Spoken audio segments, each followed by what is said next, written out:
Tinest natin yung all-time favorite ni S200 na pellet, yung Jumbo RS. Yung lower range 13.43.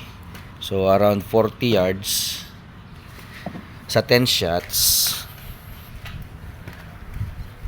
Maganda naman ang grouping niya.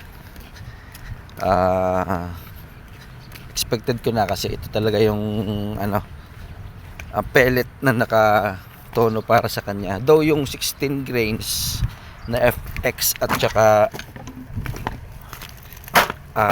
JSP ayos, pero mas ayos to. See,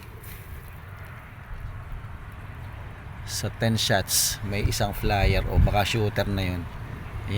Yan ang groupings niya. Ganda.